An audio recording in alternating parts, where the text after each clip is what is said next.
Hello, hello, hello, and welcome to 92 and Pike, our weekly show where we chat about things happening in tech and really cool people who are doing things that are happening in tech. I am your host, Chloe Condon, and I am joined with my co-host, Brandon Minnick. Hello, Brandon. Thanks, thank you. As always, great to see you. Happy Thursday. Yes, happy Thursday. I can't believe we are back here again.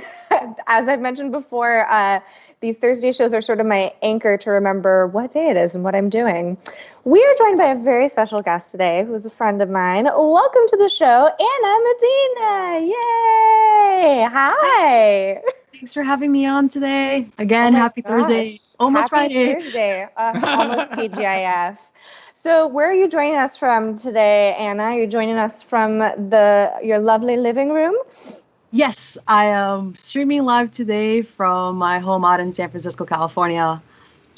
Lovely. Well, we're so excited to have you today. Real quick, before we get into all the fun, awesome questions that we're going to ask you, I guess we'll do a little recap of our weeks. Brandon, do you have anything fun to share? Yeah, I am very excited this week because I do iOS and Android apps, specifically using Xamarin, which is a way you can create native apps, but all in C#.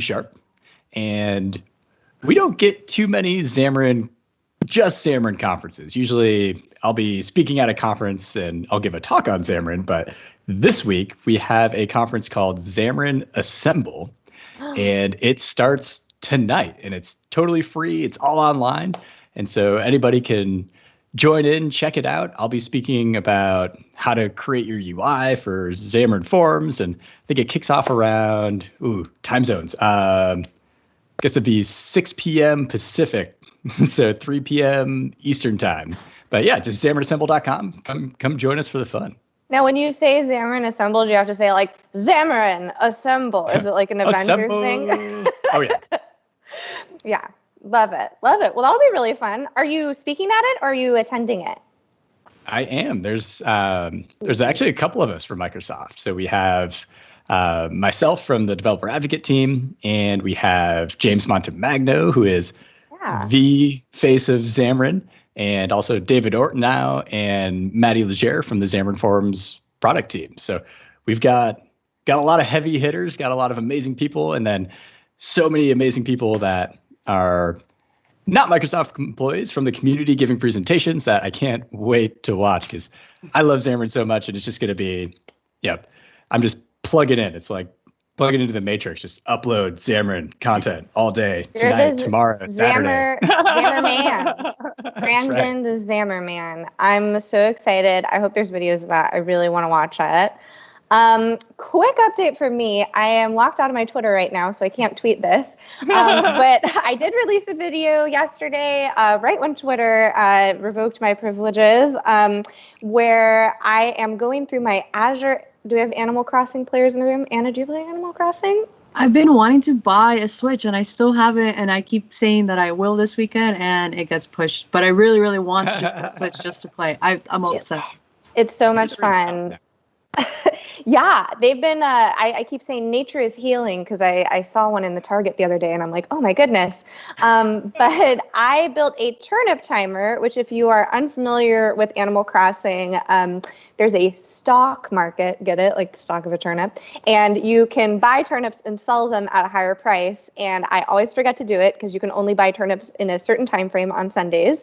And myself and my pal Adrian, who works over at Courier app, built a Azure Functions turnip timer reminder app that will let you know when you buy, that'll alert you when to buy your turnips in the notification way that you specify. And what's really fun about the video is Adrian and I learned a lot about time zones, specifically accommodating for time zones with UTC, because fun fact, when we're buying our turnips or when we're sleeping, people in Australia are buying their turnips. So it was a lot of fun problem solving with math, and that video is on YouTube. I'll link it in the show notes below when we upload this video. Anna, how about your week? What have you been up to this week? It's been a very busy week. I also work in developer advocacy, so a lot of it has been creating new content. I'm working on the topic of automating chaos engineering. But yesterday was like very eventful. I actually officially gave my first technical talk in Spanish. I'm from Central America, so that's like Spanish is my native language. But it's always kind of been like a career goal. Like I want to start doing technical presentations in Spanish. And I put it out in the universe on the Twitter space maybe like a year ago. And like 2-3 conferences have reached out since then, like in South America, like, oh, you're invited to keynote. And I had like lined up 2 for this year. And then COVID happened and it was like, conferences canceled, like couldn't like really work out. But they actually were like, hey, we're doing we want to do a webinar around chaos engineering Spanish. Do you want to do your Spanish talk? And I'm like, yes, this is like the perfect thing I needed. So it was like a really interesting effort, like trying to change, like to write a talk in Spanish and figure out what the terms that I use daily are, because I don't talk tech in Spanish. But then some of the words like don't really translate well. For example, like reliability in Spanish is it's confidence at the end of the day, like confiabilidad. And like that's the type of engineering that I was trying to explain. And I'm like, it's not confidence engineering. Like, how do I like give a different explanation for it? So at least thankfully in the space of like technology in like Latin America and Spain, it's okay to use a lot of the terms in English. So it was like some words I was going to keep in English. Like I wanted to keep outage, downtime, reliability, but I was like, I'm willing to like look for the terms that make the most sense in Spanish to like say my message. And it was a great turnout. We had around 100 people like watch the stream yesterday, and it was really pleasant to hear all the thank yous, because there's not that many people creating content in Spanish as we see available in English. So starting to like bridge that gap is something that's like really important to me. Like one of my core personal values is like representation matters. And I was like, no, there are people doing infrastructure, DevOps engineering, and like, hi, I'm here, learn about it. That's amazing. I bet you learned so much about just like how, I guess we take for granted quite a bit how much we have sort of these industry terms and how they may not translate very well. Like, for example, does chaos engineering, which is the field that you work in, translate directly? Or how do you say that in Spanish then?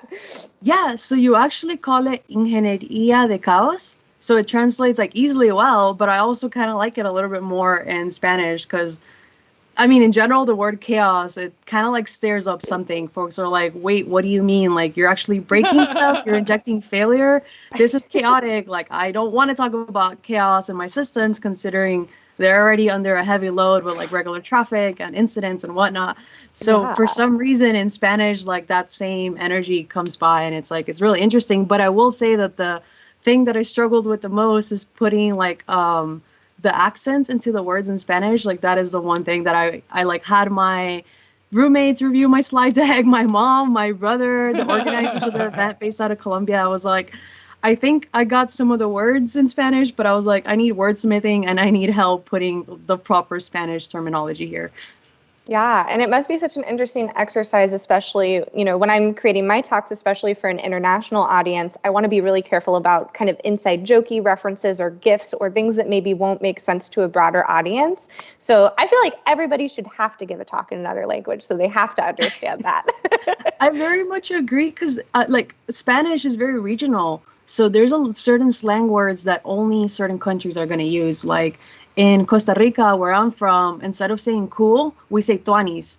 And like for anything else, you just say pura vida, which is like pure life, but that's like the slogan of living there.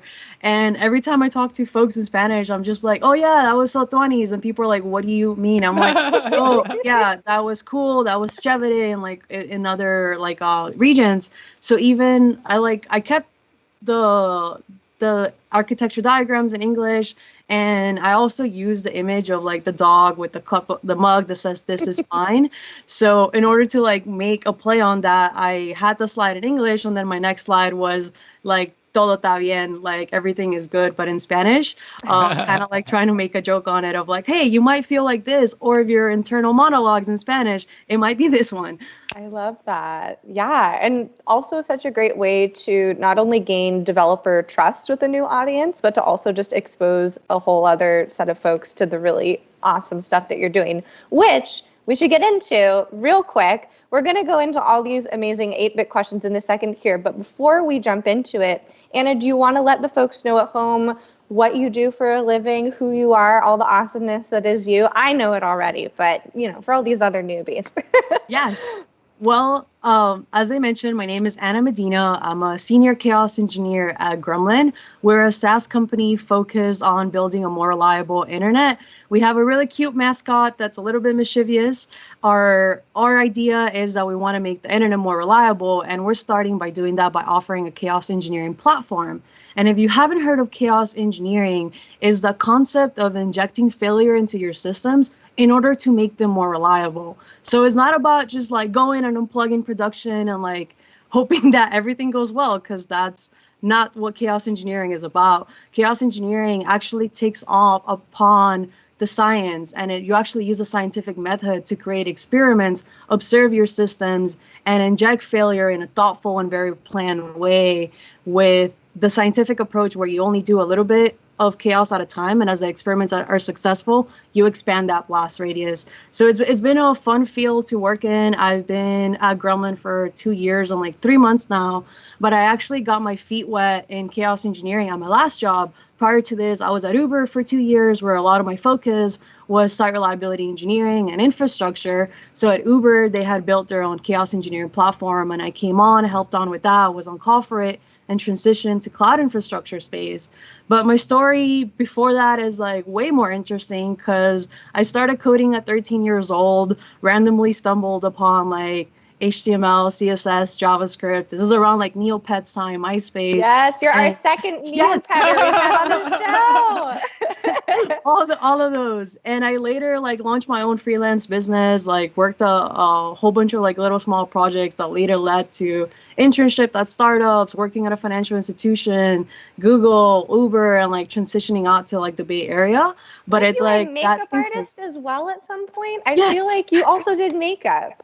Yeah, I had this part where in like maybe around 2014, 2015, I like went into the influencer world, did my own makeup blog, like reviewing subscription boxes, all mostly on makeup, but there was like some form of like lifestyle fitness, trying to eventually bridge onto that. And it was called Geeks Love Makeup too, because like that is like something that was core to me. Is like I grew up as a tomboy, and the tech field is filled with white males, and I'm like, no, like that's not the space that I bring. That's not what I'm about. So I want to show you that there's other people out there, and that it's okay to be in tech and be more femme and want to do any form of makeup, whether it's like just pretty fun makeup, like fun lipstick colors, to maybe even like the drag queen space that you're just like fully putting on a new personality and like bringing that out of you.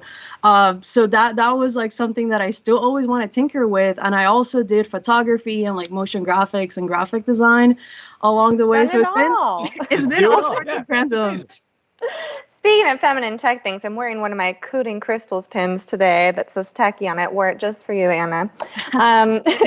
So I have a question about chaos engineering. So I know this probably varies from business to business, but when you do chaos engineering, is it something that is pre-planned or is it totally unexpected? Like, how do you do those experiments?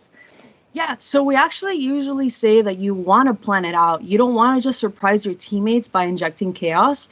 And that can later come with maturity. We say that you want to do this in a thoughtful way where you're like scoping out what the blast radius of that experiment is by maybe not targeting your entire infrastructure, not 100% of your fleet, starting out with 1 out of the 100 hosts, 2% of your containers, and then like gradually increasing that.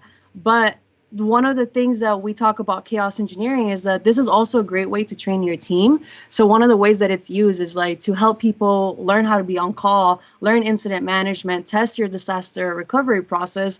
So once you grow to the maturity to start doing those practices, there is a perfect moment for you to actually test that the engineering team can get surprised by these pages and actually know how to fail over your entire data center from like the US to maybe like another country too. So it's like the fact that we are actually able to create the conditions that like make folks actually take action as they were actually getting paged for a regular incident. Like that's, I think, the perfect space to do it like unannounced.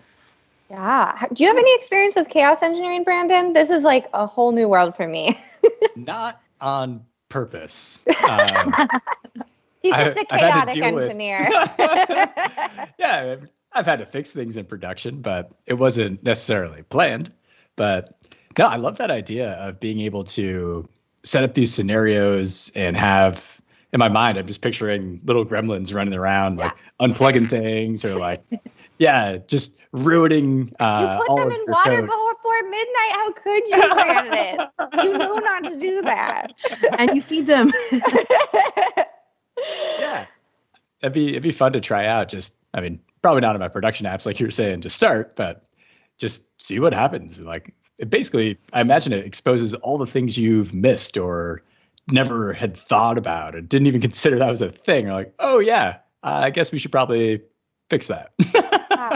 That's definitely what it's about. It's like there's a lot of vulnerabilities as we're building our systems, like where like everything is handled properly, or maybe we're merging to a cloud from like our own physical data centers, and we think, yeah, we're going to be more reliable because now I technically have unlimited cloud infrastructure. And then it's like, no, you need to do a lot of work in order to set up auto scaling, in order for Kubernetes to like auto scale your resources like accordingly, for traffic to get routed based on like load balancers.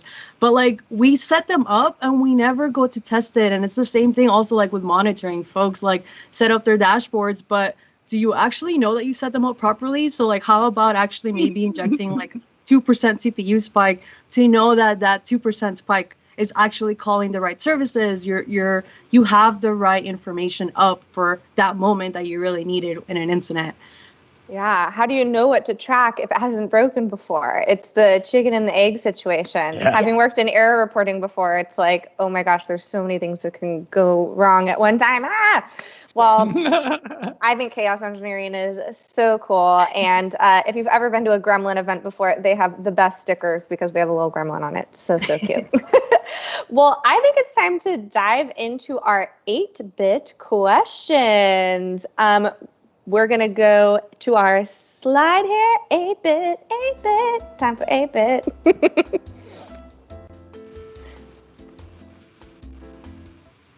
Alrighty, so we have the same 7 questions that we ask our guest each show, and then we have a 8th bonus question that we'll ask you. So let's dive right in. Anna, what is your earliest memory of tech? So for me, it actually goes back to when I was like around 7 years old. Like this is in Costa Rica. I grew up with like a computer at home. Of course, it was like very limited hours. It was DSL, so there was only certain like times that we can use the internet because we did use our landline a lot. But my parents I can hear the sound of insert the cue with the music now. But my parents had gone away for like dinner or something, so I was left at home with my nanny, and I decided to break the rules. Like apparently I like breaking things since I was young. I should have learned that.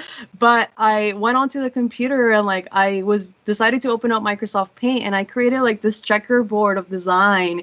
And in my head, I'm assuming that I was trying to save it, but instead of saving it, I actually saved it as a desktop background. So my parents came home and they needed the computer to respond to emails, and they were like, what is this background? And me being young, naive, I blamed it on my nanny.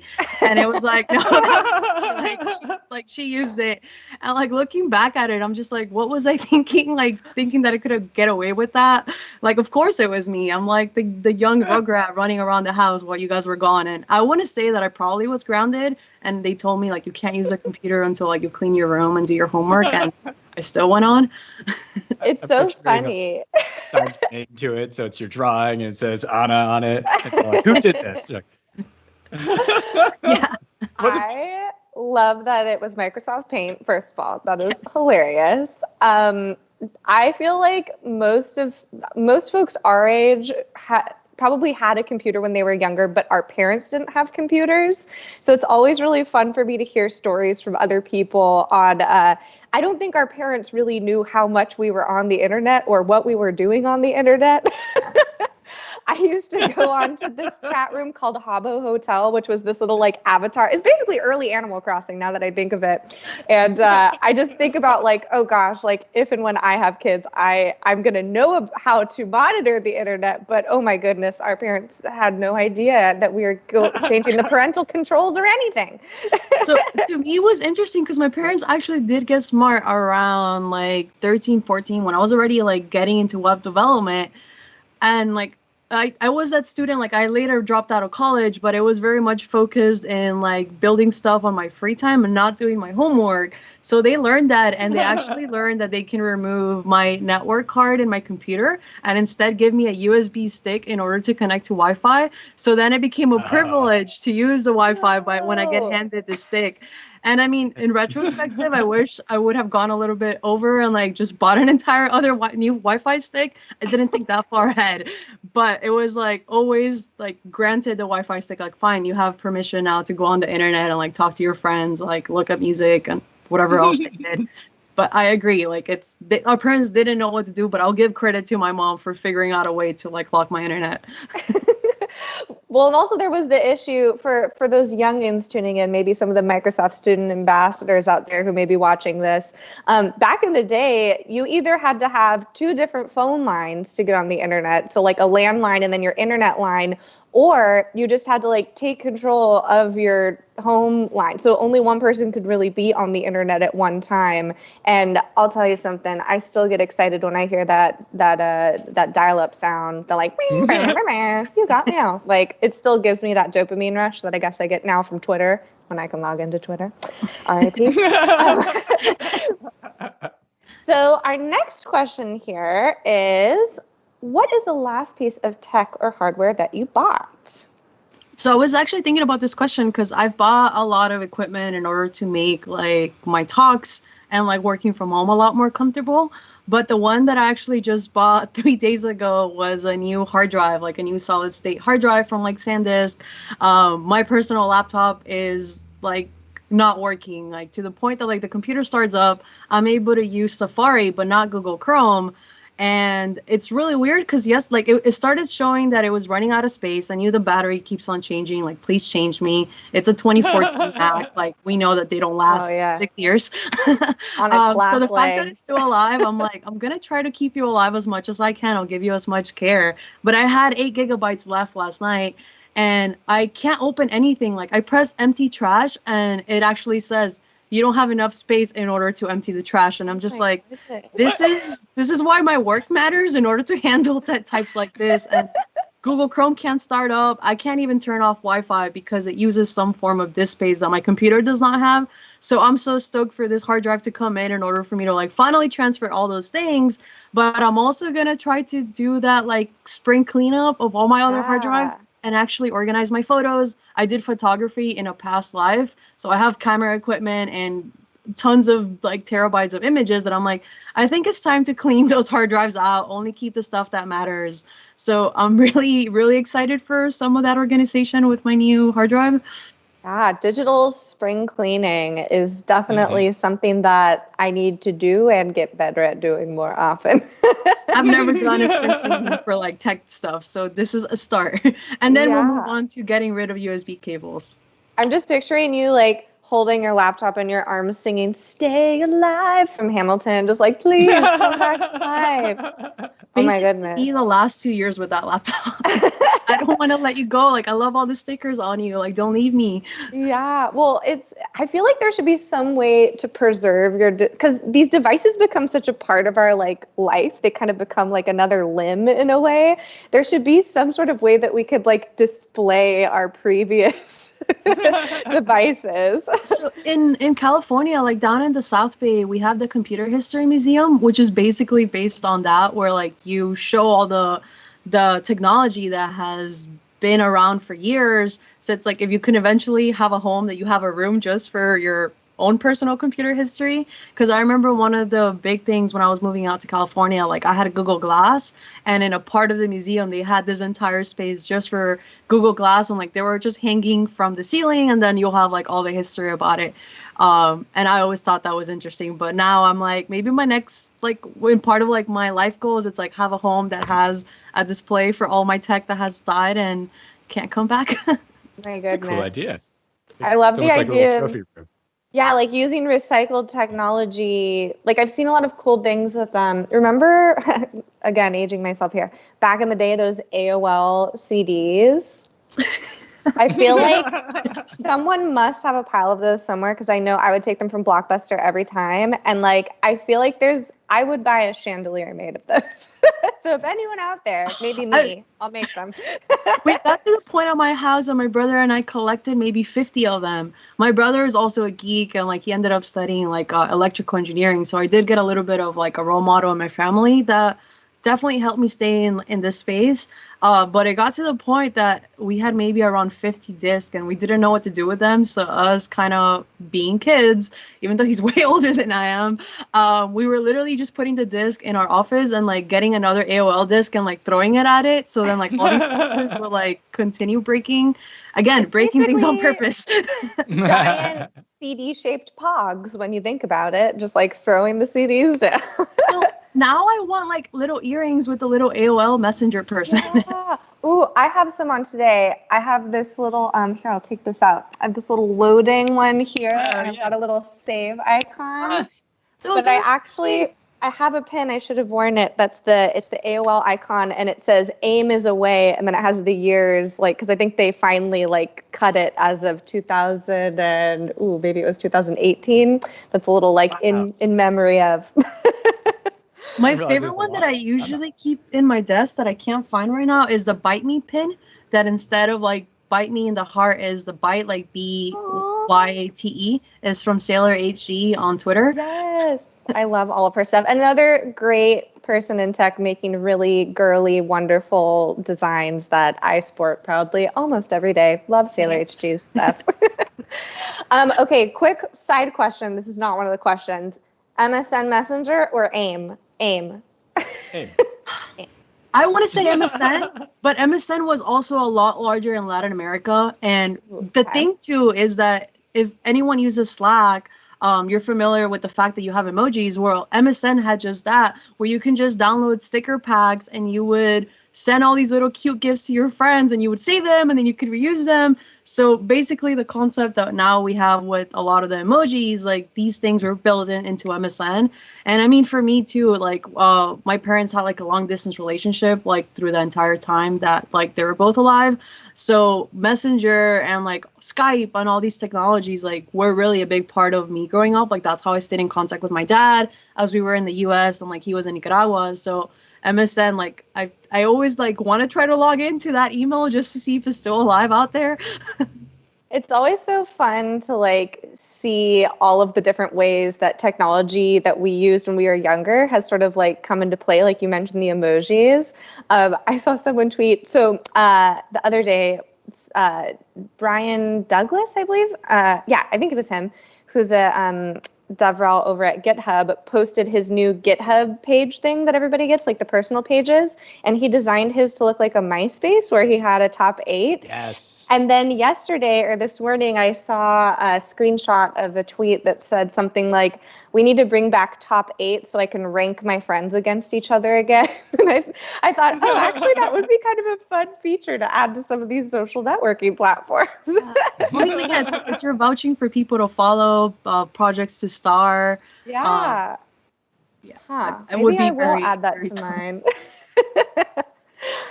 All right. Next question I have here is, what technology do you love?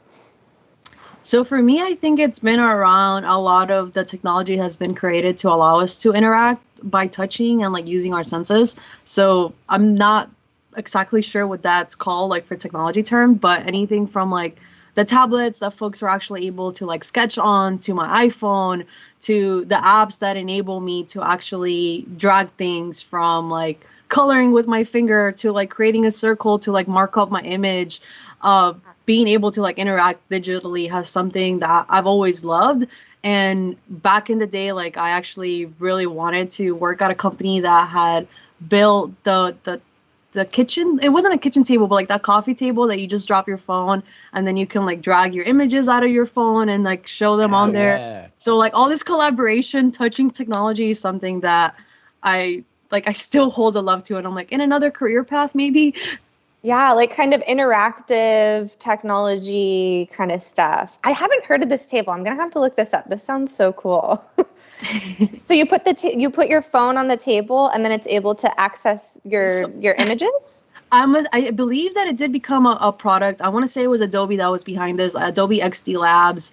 And I remember seeing the prototype of the video where you're actually able to put your phone, and I mean, there's security concerns with just putting your phone in an NFC-enabled computer. I mean, but you would be able to like now physically move the components that are in this phone, which include images and like photos, emojis, maybe, and then display them on your coffee table. So it takes that idea that maybe you grew up in a home that you display things every time you travel, little concerts you went to, but now you're actually able to showcase those in a digital kitchen, like coffee table.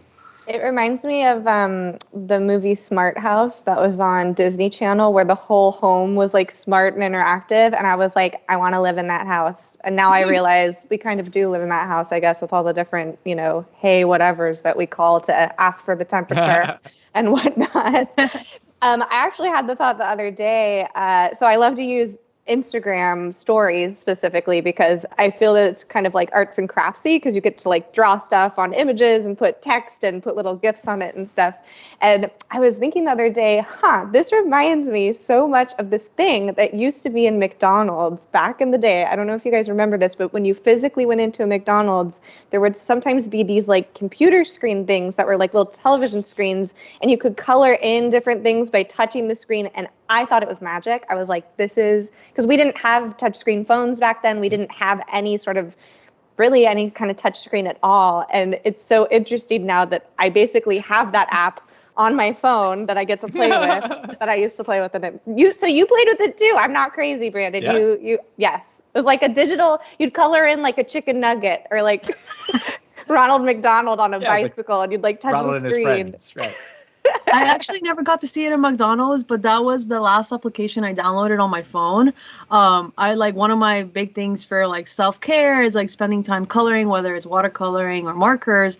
And I couldn't go to sleep, like super anxious. And I ended up like being like, wait, are there coloring apps for my phone? And I found it, and it was great. Like it was so soothing because it gives you the options to just like use like a paintbrush, use a marker, or use like a paint bucket to just like fill in that one space. So you get to be like really creative with the layers of it. And I'm like looking back in retrospective, considering that first early memory of tech question, I'm like, I just really like this art and technology piece. But and you also mentioned that you played Neopets, correct? Yes. We had a guest on recently, Charmaine, who talked all about her Neopets group that she started and how it really helped her with community organization and stuff. Were you also one of those early MySpacers, maybe, who played around with CSS and HTML? Yeah, so I did the Neopets, and like I actually didn't, I guess, make friends out of Neopets. Like I remember like being obsessed with it, but I want to say that there may have been that language barrier. Like I still wasn't making friends in English on the internet, but I did get that community in MySpace. So I mentioned that I started coding around like 13 years old. So like MySpace was around, and like I found this MySpace templates and like being able to use the skills that like I was picking up on like searching on the internet on like HTML, CSS, and then making my layouts better. And then I actually went ahead and I started making layouts for other folks. And that definitely like started really showing like, hey, I really like this feel. Like, let me continue doing this as like a side hustle that later turned into like a freelance business as I was like super young. But a lot of the people that I became really close with on MySpace, some of them like they're now my Facebook friends, and I've never met them in person. And like, we don't really talk, but we like emoji react to things, and it's just like, oh yeah, that's right, you're that person that I made a MySpace layout to, or like that we met through a fake MySpace layout that I a fake MySpace profile that I had to showcase the layout, and then you messaged me about it, asking for the CSS in order to put it on your profile. Cool. Oh my gosh, it makes me think of all the blinkies, and I was a live journal girl myself, so I was always making custom things for my live journal. Were you on any of those, Brandon? Did you play any of the like kind of things, social networking platforms that allowed you to do basic HTML?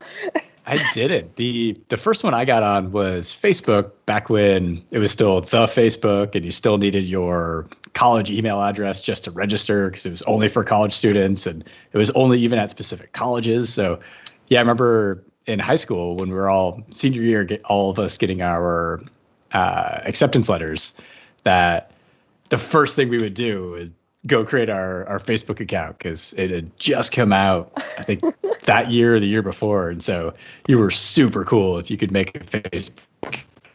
Isn't that crazy to think about now that like babies have Facebooks? Like people make Facebooks for their babies.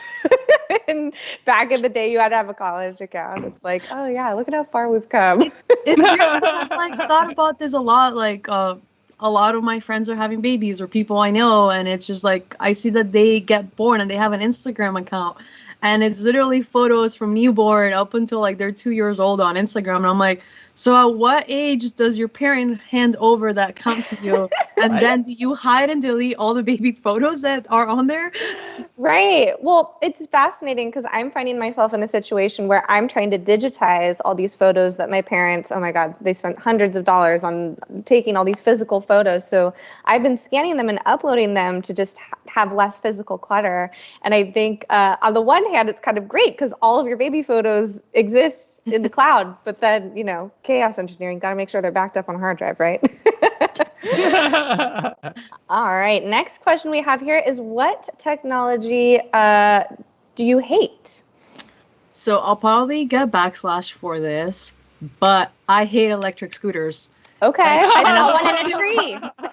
Like, I think part of it is like being out in California, being out in the Bay Area. Like we have the Silicon Valley culture of electric scooters, and we saw them just thrown all over the Bay Area, and like it being venture capitalists that were using it to go from meeting to meeting on Market Street, and like just being very tech bro-y about it. And I think that like is what started irritating me, specifically like when I was like working like in downtown, like South of Market area.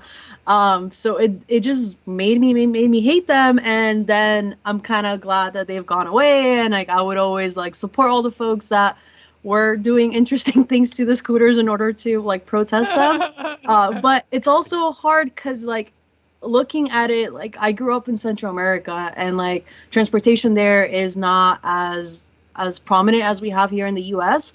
And one of the things is that people are always really crafty. Like they have always done delivery of medicines, deliveries of meals to your home from like medicines, and all of that was always driven by like little electric scooters.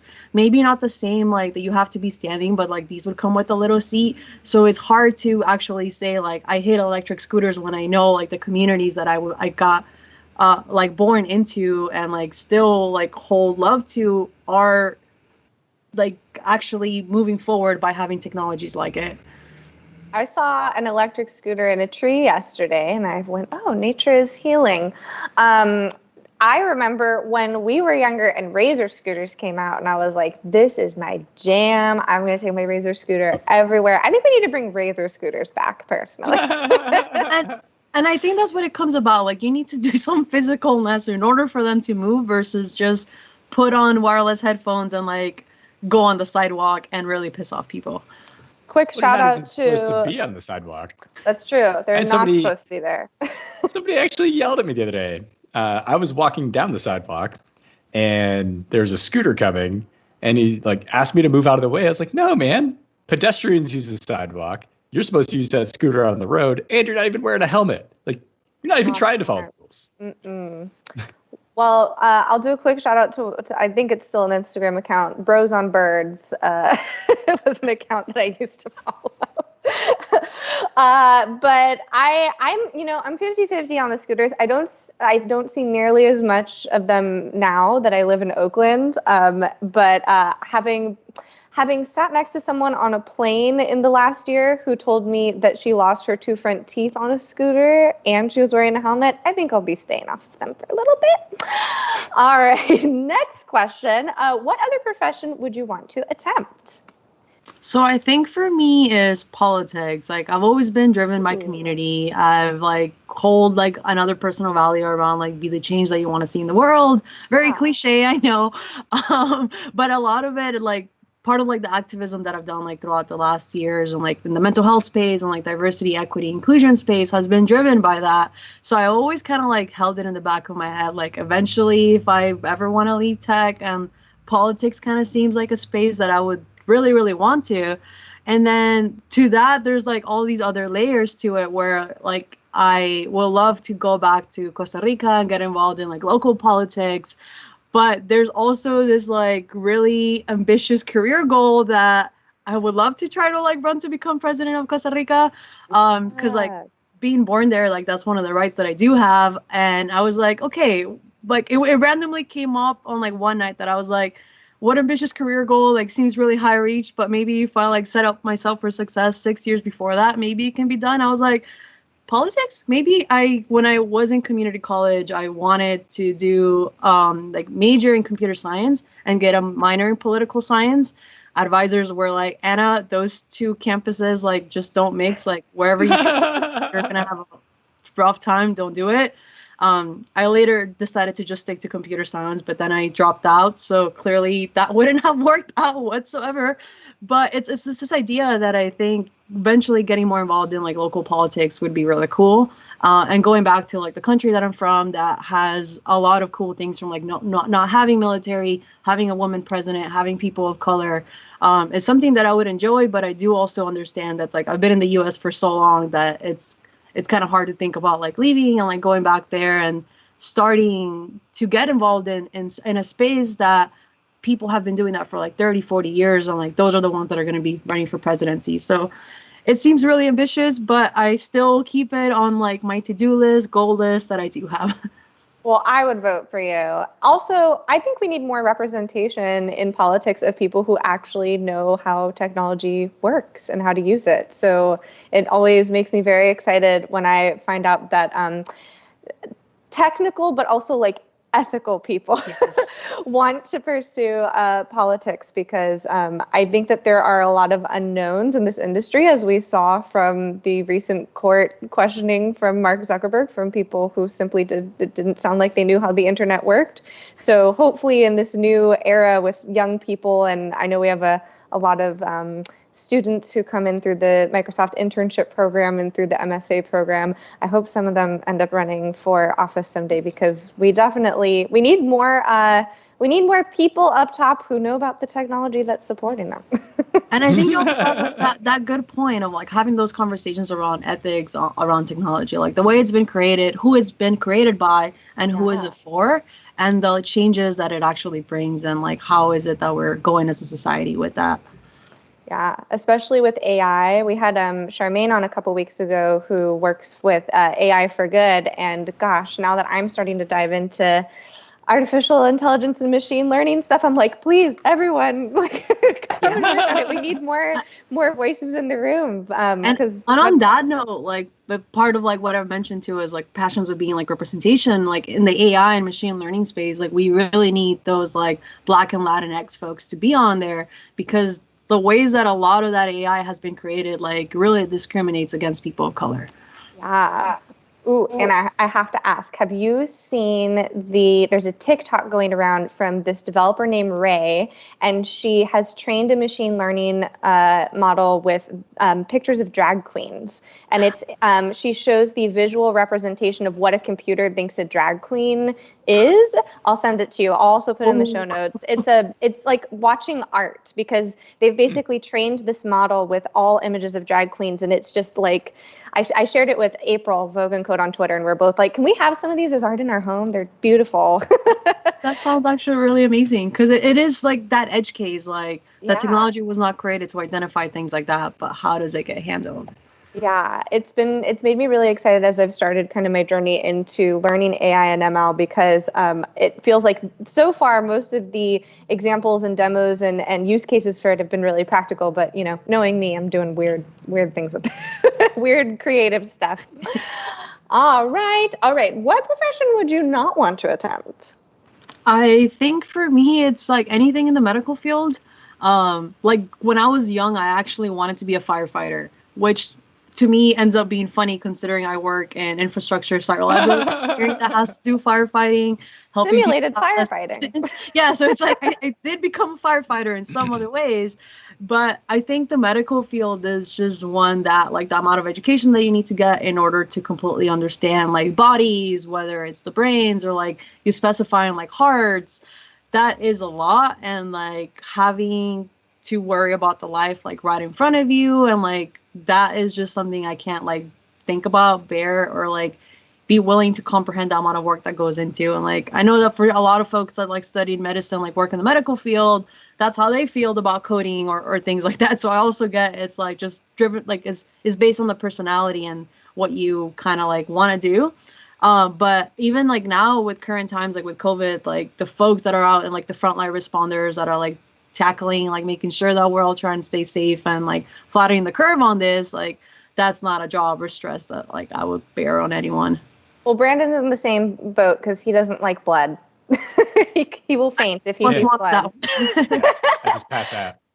Well, it's interesting because I was actually on a call this morning for a panel with the Microsoft MVPs. That was a Tech Got Talent panel with April and a couple other folks here at Microsoft talking about our creative endeavors outside of tech. And something that I like to mention to a lot of folks that I've seen as far as a difference between the performing arts or even just the arts in general and working in tech is if you're an actress, you can audition a bunch and be the best at your craft. But if there's so many factors that are out of your control. Maybe you don't fit the costume. There's all these different things. But what I love is in theater, you work really hard and you become the best dancer you can be or the best singer you can be. But in tech, there's so many, like today I'm doing AI ML.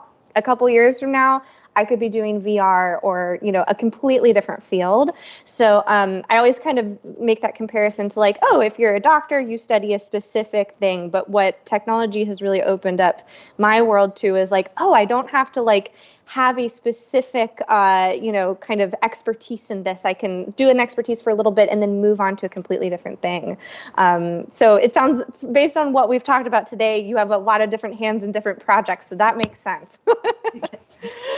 Very cool. Next question we have here is, what technology do you wish existed from film or TV? So for me, is the Jetsons flying cars. Like looking back at like the cartoons that I watched, the Jetsons and like Rocket Power and like Rugrats or stuff that like are really vivid for me. But the Jetsons flying cars to me was also just interesting because like I always saw them. I was like, this is never gonna happen. And then of course, like when I started working at Uber and like that mission was very much like make transportation reliable. There was actually a division that was working on this, and it was just like the fact that I'm technically pretty close to folks that are trying to make Jetsons flying cars reality was just bizarre to think like where I was as a kid and being like, whoa, amazed. But now, of course, it's like, it's really concerning. Like the idea of it is amazing, but it stays for me in theory, like this would be cool. The amount of issues that we have already with cars on the road, like I can't imagine what that's going to look like if they're over our heads, and regulations and like borders and like city guidelines, state guidelines, national, like can your flying car go overseas? Like now you have planes. Like it's I can like hear the sound in my head of the Jetsons car, like Yeah, Jetsons, I feel like there's even one that I used to have as my cover photo on Twitter for a while of the, it's like the makeup machine that the mom puts on. I always say this is me before a conference, or I'm just like putting on my face. I feel that. And I think a lot of people stuck at home during shelter in place need that dog walking treadmill that he has outside the apartment at the beginning of the Jetsons. Also, I would just really like to have a robot butler, to be perfectly honest. It'd be pretty cool. That was another one. I feel like I need to sit down and start rewatching like Jetsons now that like I'm in shelter in place. It's like I have all the free time. What's my excuse for not watching the Jetsons? Yeah, and I bet some of the technology in the Jetsons probably exists now. Like I always refer to, I was obsessed with Xenon Girl of the 21st Century, and when I was in elementary school, all I wanted was video chat. Look at my job now. I video chat all day. So be careful what you wish for, I guess. Wait, what were it? Was Elroy, Jane. I'm trying to think of Judy Jetson. How do you remember? His boy Elroy, Astro, Jane, his the wife dog. Asteroid. Yeah, Astro. I can't think of other names. Astro. Such a fun show. I love to see interpretations of the future done from the past, like all of the previous Tomorrowlands at Disney and like all the ways that we've sort of envisioned, like, this is what the future is going to be. And Nope. Still no flying cars. So close. I also just love the design of them I feel like if you're watching Upload, they have kind of these hover flying car things. They look a little modern to me. I'm like, I want the bubble, the full Jetson experience. Very on board with that too. Yes. All right. We have gotten to our final bonus question, and this is actually one that I thought of when you were talking earlier about the talk that you gave in Spanish. And I would love to know: do you have any mantras or catchphrases in Spanish that are very special to you, or that you kind of repeat to yourself, or maybe like to use very often? It's weird because like 50% of my internal monologues in Spanish and another 50% is in English. So I like count and do a lot of like math and science work in Spanish. Ooh. But when it like comes to like talking to myself, like problem solving, a lot of it actually goes on English. But I think like when things like get really stressful, like I feel like highly anxious, like telling myself like todo va a estar bien, everything will be okay. Like in Spanish is a little bit more soothing. Like I don't know if it's like in my brain goes more into like a parental figure trying to like kind of like caress you and like make it a little bit better, like growing up in a Spanish home. So I wonder if that's a little bit tied to it, but it's very much of like it has to escalate to a point that like it's freak out moment and I'm like, all right, that's right. I can try Spanish words on me. Maybe these actually are going to stick. And then, of course, like being from Costa Rica, like pura vida, like pure life. It's about like happiness and like just enjoying life, even when you fail, even when things don't go right. Like you only have one life. You have to live it up. So I think that's like one of the things that like I'm proud Costa Rica and like Nicaraguan and like that part of it. Like live life, be friendly. That's so interesting to me that you do math in Spanish, because you probably learned math early on in Spanish. Yeah. So I'm in awe. I'm like, I can barely do math in English, Anna. all the counting. So if it's like cash transactions and stuff, it's like 1, 2, or like 48 menos 20. Like it's easier for me to just process that in Spanish. It's interesting. But I do think it's like you say, it's because I learned the word, like the math, subtractions, and like multiplication in Spanish, my brain goes there first. I think it's really interesting, especially when we learn these foundational things that we end up using like a bunch in our adulthood. Like I learned all of my numbers from a computer game that was in black and white and had little dice in it. So when I picture numbers, I picture them like as the dice, like 1 through 10. Do you have anything like that, Brandon? Like from like colors, or I mean, for me, it wouldn't have been colors from a computer because ours was black and white, but. I mean, I definitely have associations in a similar way because I played a lot of educational computer games growing up. That was kind of the compromise. Leapfrog? Oh yeah, definitely. and yeah, that was kind of the compromise. Was my parents would let me play these games on the computer as long as they were, using my brain and not, I guess, rotting my brain would be the opposite. And so yeah, there's a lot of things that like basic physics stuff that I learned about through these games that, yeah, when I hear it, I always think back to like there was one where you had to find parts and build a plane. So you would like solve these math problems, and if you got it correct or solved it in a certain amount of time, then you got to choose from this list of parts. And you're building a plane as a 6-year-old, but they're introducing concepts like lift and drag and teaching you things like that. And yeah, so when I think about certain concepts, I definitely associate them to those games growing up, because yeah, that's where I learned about it. It's like, oh yeah, I know all about lift. I used that when I was building a plane when I was 6. I know fun facts about Costa Rica because of Carmen Sandiego. Yes, very Like, much in for that. all of my geography tips, all from Carmen Sandiego, which has been really interesting now in adulthood that I'm a little bit more well-traveled. I'll travel internationally and be like, oh yeah, they're known here for this specific dish. And it's like, how do you know? Carmen Sandiego. It's like young me actually thought that I should learn this. But what I was going to say is like, we're talking about like those educational programs, like the building blocks of coding. I think it's like one of the coolest things also like out there nowadays for like younger generations to try to figure out how tech works, like being able to drag those functions and like if statements and like use it. Like I believe Microsoft has a platform for that. I think I ran an event with them at some point around it.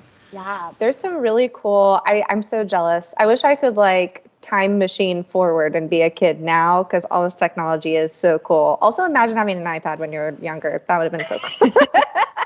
I still don't have an iPad. I don't either. I have a Surface Go though. Ding. Product placement. Well, we are at the end of our questions. Thank you so much for being our 8-Bits guest today, Anna. And we have about 5 minutes now, so we'll use the rest of the time here for plugs if anybody needs or wants to plug anything. Brandon, you said you're doing this event today, this evening. Yeah, so for anybody watching it live, go to xamarinassemble.com. You'll see the list of times and speakers, and it continues on all day Friday and through Saturday. And speaking of giving presentations in foreign languages, I don't speak a foreign language. I'm just a dumb guy that only speaks English. But this Xamarin Assemble conference is actually hosted, well, it's virtually now, but in Buenos Aires. So about half of the talks will be in English and the other half will be in Spanish. So if you are a Spanish-speaking developer that's interested in learning about Xamarin, come join us. Ooh, you got to learn that song from Evita beforehand and be like, what's new, Buenos Aires? How about you, Anna? Where can we find you on the interwebs? Yes, so you can probably find me on all the social media. The most active that I'm in is Twitter. So my Twitter handle is going to be Anna_M_Medina, just like my name. And probably the best place to contact me if you have any questions around my career path, chaos engineering, cloud computing, like building reliable systems, being a self-taught engineer, makeup, like I do all sorts of like random stuff. And I think for me, like the 2 plugs will be come learn about chaos engineering. We have a huge community out there with folks that like are just trying to break into production systems, trying to actually build more reliable systems inside their organizations. So if you go to gremlin.com/Slack, you can join the Slack community. There's like 5,000 of us around the world. And then my second plug is adding on to that community. So like the chaos engineering space has been growing and we're now having more conferences around it. So there's going to be a virtual conference running for 3 days in October 6th to October 8th. And registration just opened up today. So we like did the full launch today. The website for that is chaosconf.io. It's going to be 3 days of content around building like reliable systems, infrastructure, automation, chaos engineering, best practices around incident response, and preparing for those moments that matter. So registration's free. There'll be tons of sessions across time zones, and we're also working on hands-on content for it. Fun. And I highly recommend attending that. I have gone to a couple chaos comps and the stories are excellent. Just go for the stories alone from people talking about their experience with chaos engineering, because you'll not only learn a lot, but you'll learn a lot about what can go wrong and what can break. And I just want to say I'm not on Twitter right now, but you can check out YouTube. We're actually uploading a bunch of the clips from this show onto YouTube. So all of our 8-bit segments, you can see Anna on there pretty soon. We'll be uploading that probably this week. And yeah, thank you so much for joining us today, Anna. This was so much fun. I'm going to be hitting you up for a new MySpace profile revamp. If you could help me. I better be in your top 8 in return, though. Okay, fine. You can be in my top 8. It has to be top 3, though. Like, I have to get the top 3. It can't just be number 8. Okay, fine. We'll work out a deal.